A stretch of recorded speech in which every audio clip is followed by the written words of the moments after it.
What is going on, guys? I hope you all are having a great day today. And you know what? I also am, because for one, I am kind of going to be a bit late on this. But you know what? More Forza Horizon 6 details from the Xbox Wire on the Microsoft website get me so dang excited. And you know what? I had to go over some of this in a video. So I'm sure everyone does know that Forza Horizon 6 is going to be in Japan at this point, but one thing I was really interested in though is when I did end up seeing this article, which if you guys are wondering, I will leave a link in the description if you do want to read through kind of the entire thing, because there is a lot here, but I did want to go over some important things I did end up seeing in this. It was published on September 25th, which is obviously talking about the Japan setting in Forza Horizon 6. Now, the first thing I do want to talk about here with this is going to be with the question, what Japanese locations will be included? The paragraph I did want to read on this, guys, is going to say, while we're not announcing too much in terms of detail right now, we are excited to show fans the true breadth of beauty, both natural and urban environments that Japan has to offer, explains Arceta. From the neon lights and towering buildings of Tokyo City, one of our most detailed and layered environments to date, to the serenity and natural beauty of Japan's rural and mountain areas, we think players will be blown away by the open world of Japan that we have built. So right there off the bat, I am curious. I do want to ask you all this question about the map before I go a bit deeper into this article. So what do you want to see in Forza Horizon 6 map? I mean, for one, it does seem like we are going to finally be getting a city, which I mentioned in the other video, and I feel like this is probably going to be a highlight many people are looking for, and most likely they probably want to see a city more than anything else. But the thing is, if you have really fun mountain roads, you're going to have that environment, like the rural areas, like smaller towns and a city. This really could be one of the best maps so far. But after that, though, the next part is going to read, and while we're not necessarily trying to recreate Japan and its environments like for like, our goal has always been to capture the country's unique cultural essence and present it back in the most Horizon way possible. So they are basically saying they are going to, remake the map. It's not going to be a 1-1 version of Japan, which honestly does make sense. I'd say they probably wouldn't be allowed to do that anyway. We're then going to see research was a huge part of this process. Arceta Yamashita, I think I said that right, probably not, and the team traveled to Japan to help capture details that might not be as obvious when working simply from a reference material. That's very cool. Like, the fact that they did end up traveling there to actually see how, like, Japan is, and, see the different environments, see the culture. That stuff is really cool, man. Definitely interests me. After that, the next part is then going to say, which also has to do with the trip. The trip to Japan demonstrated that the dev team were truly approaching Japan with the right level of curiosity and observation. During our fieldwork in Tokyo, most of the group were also first-time visitors. A few days in, someone said, "For all the energy here, it's quiet." That observation, organized chaos with surprising calm, told me they weren't just looking, they were feeling the place. It's the kind of insight you can't fake, and it shaped later conversations about movement, etiquette, and sound. The next part of the article, though, is how will this game feel authentic to real-life Japan? We can also agree some of the maps and games in general might not actually capture things, but I do think, guys, reading through this really is going to make people even more excited for this game. And this part of the article is going to read, as you can see above, Playground Games didn't just conduct their own extensive research into their chosen setting. Bringing Yamashita as a consultant early in the development process ensured that they were capturing the reality of the country beyond simply how it looks.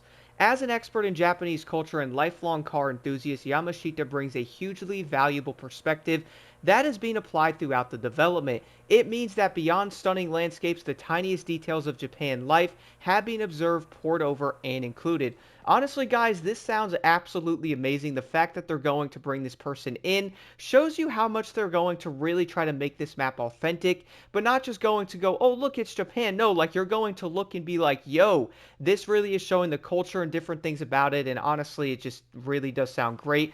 The next part of this is going to say Japanly is widely loved, but it can also be widely misread when you only see it from afar, Yamashita explains. The team wanted to present more than a postcard or a backdrop. They wanted a lived-in world. Having a cultural consultant early helps you make 1,000 small respectable decisions, how neighborhoods sound, even when a sign color communicates about a shop. Those small choices add up to credibility and help avoid stereotypes, while also making it a truly immersive experience for players. Honestly, that sounds really cool, man. I do like the fact that they're going to make it feel like an actual place, and it's not going to be like, oh, look, this location. No, they're like, yo, this, and this is also going to be real, and oh man, it really is awesome. The next part, though, is throughout the process of building the game, we have treated authenticity as a practice, not a checkbox. I'm embedded in decision cycles, scripts, visuals, audio, asking questions like, what would this street feel like at dusk in late summer? Which sound anchors this scene, traffic or station chime?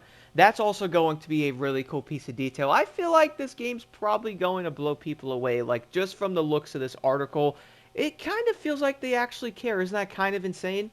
After that, though, the next part for Yamashita and the rest of the team, the aim is that the game doesn't just feel like a digital tourism for those outside of Japan, but that it means something to those that know the country most intimately. It is then going to read, for locals and people who know Japan well, my hope is recognition. Yes, that's how it flows. Getting that balance right is a way of honoring the culture and the community that loves it.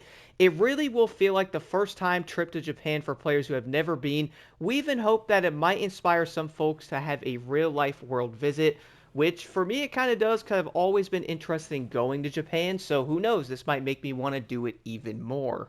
The next part of this article, I'm going to say right off the bat, this is something I'm sure a lot of people have been questioning, also very interested in. The question is, how will the game reflect Japanese car culture, man? This is going to get pretty crazy. So I'm going to read through this whole part here, that way I don't skip over stuff. But the first part will read, with a huge history with cars all its own, choosing Japan as a setting isn't just a chance to create a beautiful place, but to reflect the history as you play. That's going to be crazy. We're then going to see, while we can't reveal any specific details quite yet, we will of course be following in the footsteps of Forza Horizon 5 and delivering a broad range of cars that players know and love. Japan of course has a unique car culture all of its own, and we're excited to have the opportunity to explore that in this game, says Arceta. The last part of this is going to read, in Japanese car culture, the depth and diversity is astonishing, adds Yamashita. Kai cars and vans with occult followings, precision motorsport, drifting routes, and their passion for customization really stands out. It's welcoming to different levels of enthusiasm and knowledge, which is exactly the kind of layered world I want players to feel. Right there alone, guys, I feel like that small end part about customization should get people excited. I'm willing to bet that this game is definitely going to capture customization way more than what Forza Horizon 5 did, and honestly, that's something that so many people really do want.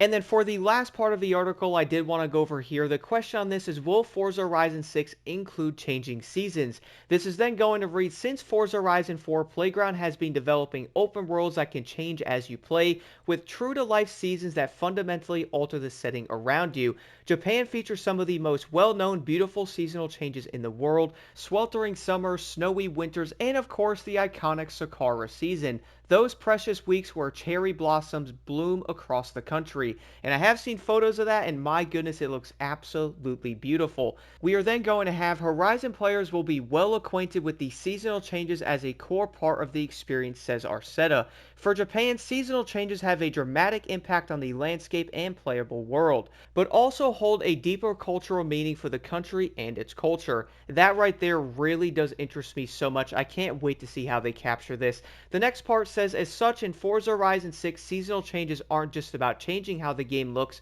but how it feels. Then the final part of this is going to say, the team has also been able to build a system where seasonal changes truly inform the world. How spring, summer, autumn, and winter subtly shift tone, activity, and sound, explains Yamashita. The team is also really proud of the attention to everyday details, ambient audio like station chimes, winter wind bells that also instantly place you without a caption. Those are quiet choices, but they carry a lot of truth. Honestly, like reading through this, dude, I just get so dang hyped, and I'm so excited to see more of this game. It really does seem like they're not only going to be capturing the car part of it, because we all do know everybody probably wants more customization. Japan, with their culture and vehicles and all that, is so dang interesting and very cool. I can't wait to see how they capture it in this game, and on top of it, we are going to have actual seasons in the game as well. It's going to capture those moments, like spring, summer, winter. I really can't wait to see how the map's going to change and what they're they're going to do with that stuff, and also these small details that's going to come alongside of it. People are going to be interested in when can we see gameplay. I figured I'd throw this in there. It is going to say we will be revealing more Forza Horizon 6 in early 2026. So that obviously is not going to be very far away from right now, guys. So I would say we will see gameplay hopefully maybe January or February, and I really can't wait to see it. Do let me know your thoughts on this in the comments below. To be honest, I am massively excited to play Forza Horizon 6. I do understand that the game's not going to be on PlayStation right away, which is not a huge deal. I'm most likely just going to get it on my computer or most likely get a Series X. That way I will be able to play Forza Horizon when it does end up releasing. I also do want to announce right now, guys, I am going to be having videos on Forza Horizon 4 and also 3, 2, and 1 in the near future. Do stay tuned for that. Let me know some of your favorite things about this article and what are you most excited for when it comes to Forza Horizon 6.